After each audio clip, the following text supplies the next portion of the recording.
Welcome back to American Arms Channel, ladies and gentlemen. I'm Drake, and this is my mule deer buck for 2025 rifle season here in the Pine Ridge of Nebraska. As you can tell from the title of the video, today we're going to be talking about some things that I've learned after 3 seasons of hunting the Pine Ridge. It's going to be pretty brief, but I just wanted to give some perspective from a total greenhorn and an original East Coaster who's used to the bottomlands and heavy woodlands of upstate New York, the mountains and river valleys of West Virginia and Virginia, but also the flatlands of down east in Nebraska along those river bottoms and farm fields. The Pine Ridge is an absolutely gorgeous place, and it is an arid, high plains desert that has some of the most striking visuals in the plains. And so what else can you say besides you come here for the experience? And by that experience, I mean the quintessential Western hunt. Vast landscapes and vistas, coulees and valleys, knobs, hills, structures. But it's not easy. Regardless, you're going to have to work for it. So if that dissuades you, well, pick an outfitter or stick close to the 2-track roads and don't shoot anything you can't handle. That may sound a little bit arrogant, but it's actually the truth. This buck was not super hard, I would say, to get in line of rifle sight, but getting him out of here is going to be a problem. So I'm kind of taking a pause and building myself up before I field dress a cold deer because he's been out here overnight and haul his butt. Probably when it's all said and done, uphill most of about 3/4 of a mile or more. It's going to be rough. And that's my job for today. There's no more hunting. I've gotten 2 deer on the ground, and this one's got to get back to camp. It probably would be smart to pack him out. And there's one of my first points, or should I say the second point. Make sure that you're prepared to make the drag or pack out the animal. I wasn't really prepared to pack this guy out properly, and now that I'm thinking about it, it'd probably be a heck of a lot easier hike if I had a proper load-bearing pack that I could quarter him out, get him packed up, take the cape in his head, and head back to camp with. Yeah, I'm still going to get a little gassed, but it's would probably be a lot easier than what I'm about to do. So, them's the breaks. But I'm going to learn the hard way. Maybe you can learn from me instead of the hard way yourself. Another point I'd like to make is that, especially if you're hunting state land or federal land out here in the Pine Ridge, make your expectations reasonable. And I think the most reasonable low expectation to have is just having a good time and enjoying God's creation and seeing something you don't get to spend a lot of time in. Disconnecting from electronics, disconnecting from the busyness of your world at home, getting back to a more natural pace and cathartic rhythm with your body. It's very healing to be out here. The air is beautiful and crisp, except for when there's a ruddy, stinky buck next to you, but that's the smell of success. Yeah, I mean, keep your expectations just to, we're going to have a good time.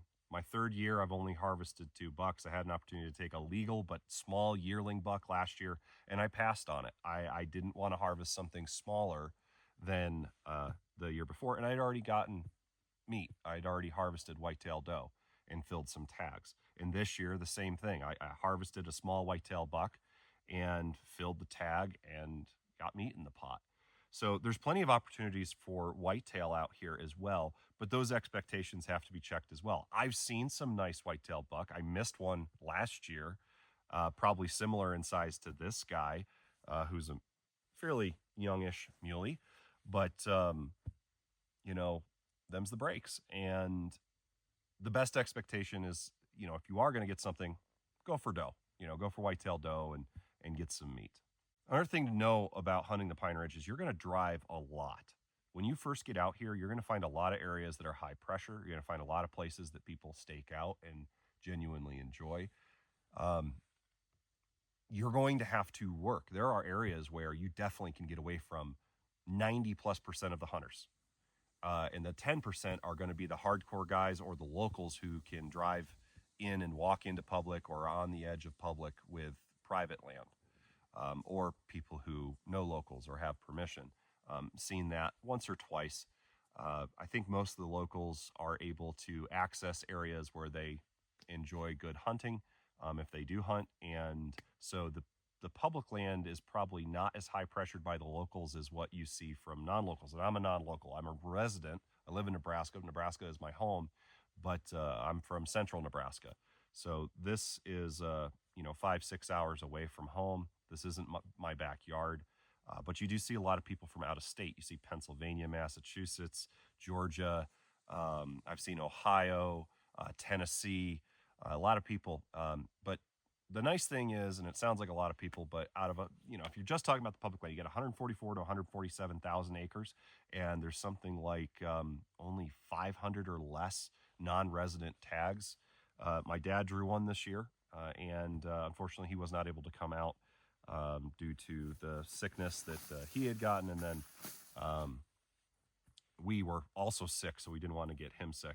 Last year we had bad sickness. So another thing about deer camp coming to Pine Ridge, be prepared that your travel might have caused you to become sick, and be prepared to get to an emergency clinic or to the local family practice in one of the towns up here, so that you can be taken care of quickly and don't suffer from an extreme illness and put yourself wondering if you're on your deathbed or not.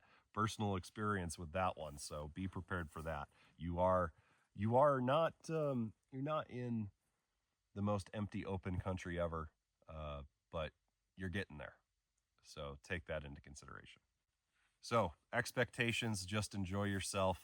Don't expect, especially hunting public land, that you're going to kill a nice deer every year.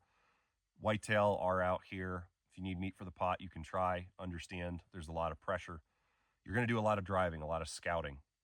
Getting out here early might be a good idea before the season that you're going to hunt opens. But no, there's not a ton of pressure. If you don't have to hunt rifle, you can hunt a lot of archery season and a full month of muzzleloading season. And honestly, be prepared to work. So there's your 4 main points right there. And then a 5th bonus point, obviously, as I'm rambling on here, just be prepared for things not going well, having peace about that, and being ready for somebody gets sick, you get sick, get to the doctor quickly, have plenty of supplies, but do know that you're still close enough to towns that if you need to run for a supply run, you can probably find what you need, and you don't need as much as you think you do. So there's your 5th bonus point. Well, anyways, guys, I hope you enjoyed that. And I hope those takeaway points that I've learned in the first 3 seasons hunting the Pine Ridge as a greenhorn help you if you decide to come out here, or even if you're just going to another western state. If you live out here and you hunt out here a lot, drop down in the comments and tell me what you think. What's your experience? Are you a greenhorn? Are you a seasoned veteran? Let me know in the comments below. I'd really appreciate hearing from you guys. As always, God bless. Keep your powder dry. We'll see you on the next hunt.